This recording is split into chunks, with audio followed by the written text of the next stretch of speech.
keeping warm, I hope. So think back to, can you hear me in the back? Can everybody hear? You're amazing. Think back to a couple of years ago. What were you doing in the fall of 2019? What was your life like? What did you care about? What did you most fear? What did you imagine about the future? That's the person I would like to speak to for the next few minutes, and I'll start with my own story. In the fall of 2019, as Vincent said, I was a professor of ethics and ancient philosophy.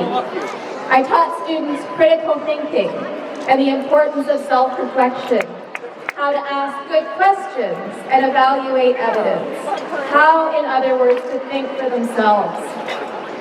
Fast forward to September 16th, 2021, when I received a termination with cause letter after I questioned and refused to comply with my employer's vaccine mandate.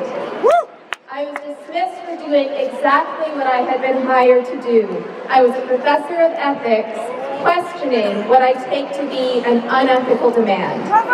You don't have to look very hard to find the irony. The right to determine what shall or shall not be done with one's own body, and to be free from non-consensual medical treatment, is a right deeply rooted in Canadian law.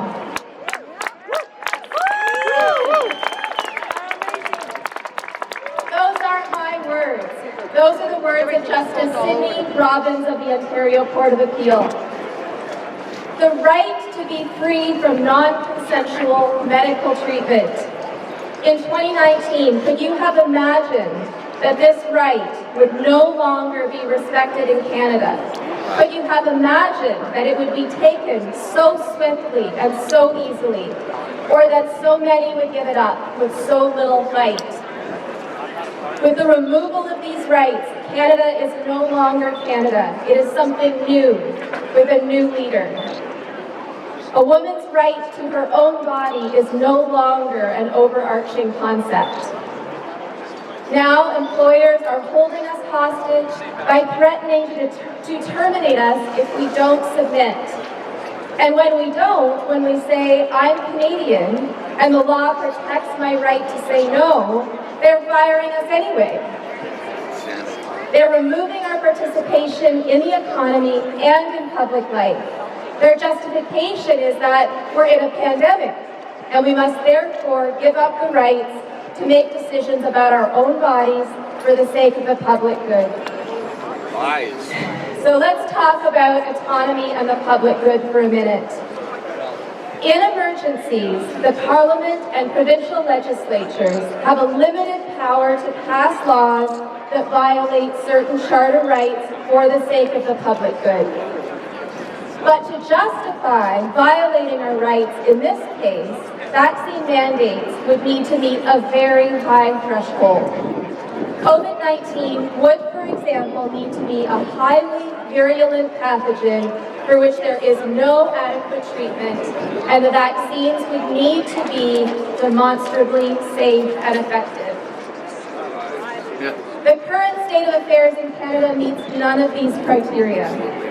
COVID-19 has an infection fatality rate less than 1% that of smallpox, and it poses even less risk to children. A number of safe, highly effective pharmaceuticals exist to treat it. Yes. The vaccines have reported more adverse events than every other vaccine on the market in the last 30 years. Sure thing. In light of these facts, I have many questions. Why are the vaccinated granted vaccine passports and access to public spaces when the director of the CDC has stated that the COVID-19 vaccines cannot prevent transmission? Why is vaccination the only mitigation strategy when emerging evidence, including a recent Harvard study from September of this year, shows no discernible relationship between the vaccination rate and new cases? Actually, it shows that the vaccinated are causing the rates of COVID, if anything. Why does our government continue to withhold ivermectin as a recommended treatment when the U.S. National Institutes of Health supports it, and when the state of Uttar Pradesh in India distributed it to its 230 million people, reducing the COVID death rate almost to zero?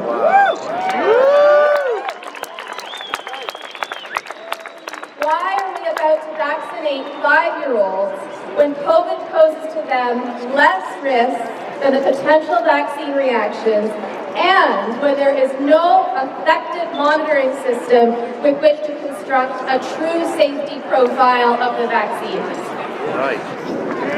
Why are we focused on the narrow benefits of vaccine-induced immunity when real-world immunity is more protective, more potent, and more enduring? Why, as a nurse recently asked, and I know you've heard this before, but it's so good, her question is so good, why do the protected need to be protected from the unprotected by forcing the unprotected to use the protection that didn't protect them in the first place?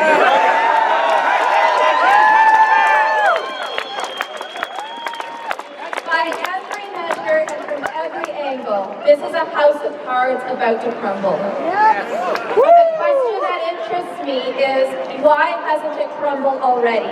Why aren't these questions the headlines of every major newspaper in Canada every single day? Our Prime Minister is now leading a battle cry. Don't think you're getting on a plane, he threatened. Campaign promises are now segregationist public policy. Our government is molding us to be divisive and hateful. How did things change so suddenly, so drastically, so easily? How did we Canadians change so much and so quickly? It is my observation that we are facing a pandemic, not just of a virus, but a pandemic of compliance and complacency in a culture of silence, censorship, and institutionalized bullying.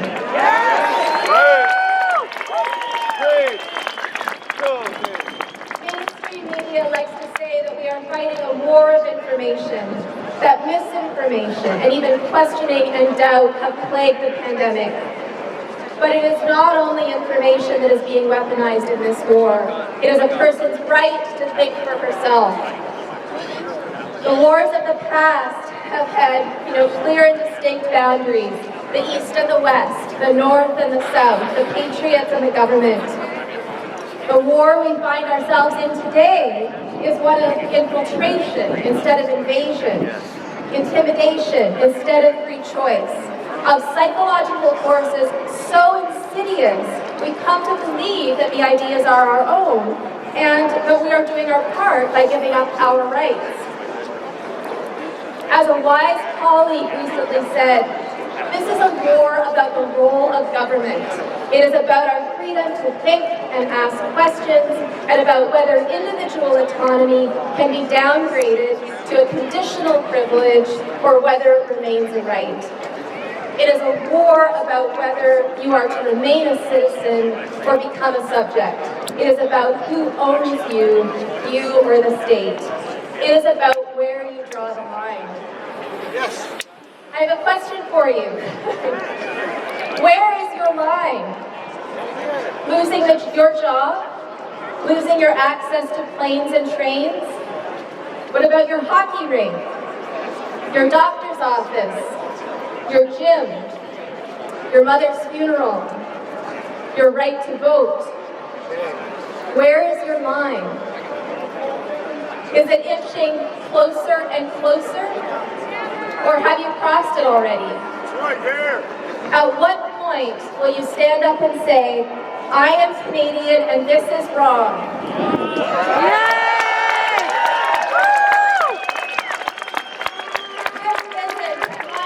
This isn't about liberals and conservatives, anti-vaxxers, pro-vaxxers, experts, and lay people.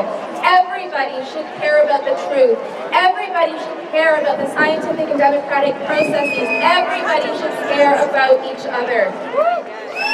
Today, the vaccinated seem to enjoy all the rights and privileges of a civilized society, freedom of movement, access to education, and the approval of governments, lawmakers, journalists, family, and friends.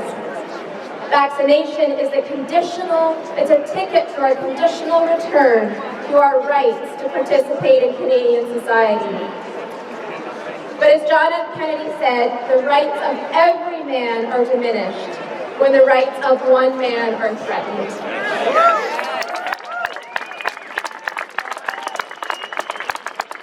I have absolutely no doubt that COVID-19 is the single greatest threat to humanity we have ever faced. Yes. But not because of a virus. That is just one chapter of a much longer, very complex story. And it's because of our response to it. And that response is, I believe, earning its place in every medical ethics book and textbook that will be written over the next century. So what can we do? That is ultimately the question, right? What can we do about this?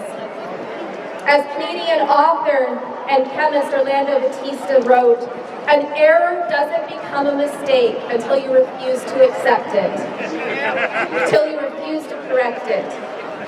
In our world, getting along, getting by, flying under the radar seem to be the goals.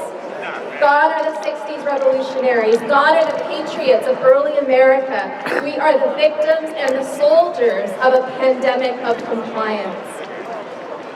The dismissive and well-rehearsed messaging of our government has created a highly efficient machine that does not publish its evidence or engage in debate, but only issues orders that we obligingly follow. With the help of the media, its mistakes are hidden, its policies unquestioned, its dissenters silenced. What can we do? How can we break this silence? How do we get our country back? We need to get a little bit noisy. In fact, we need to get an awful lot noisy.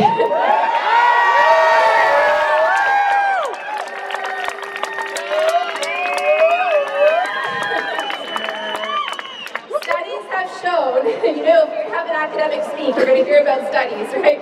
Studies have shown that once an idea is adopted by just 10% of the population, that is the tipping point when ideas, beliefs, and opinions will be rapidly adopted by the rest. 10% is easy. There are already more than 10% of us who have refused the vaccine, and there are many more who oppose the mandates. We just need a vocal, a noisy 10%. That is all it's going to take.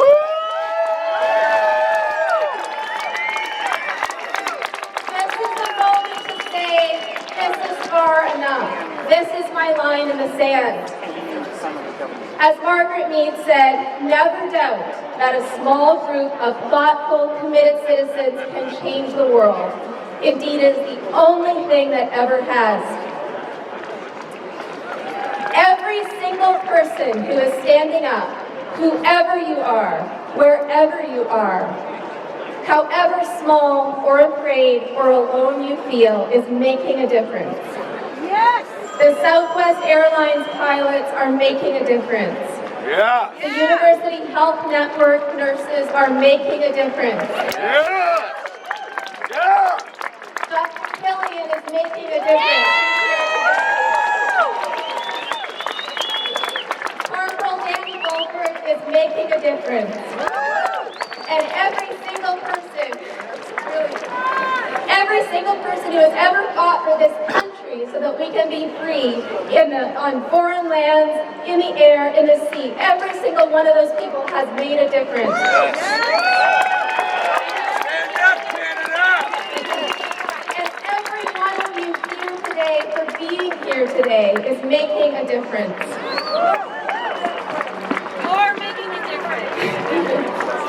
We need heroes now more than ever. Our democracy needs heroes.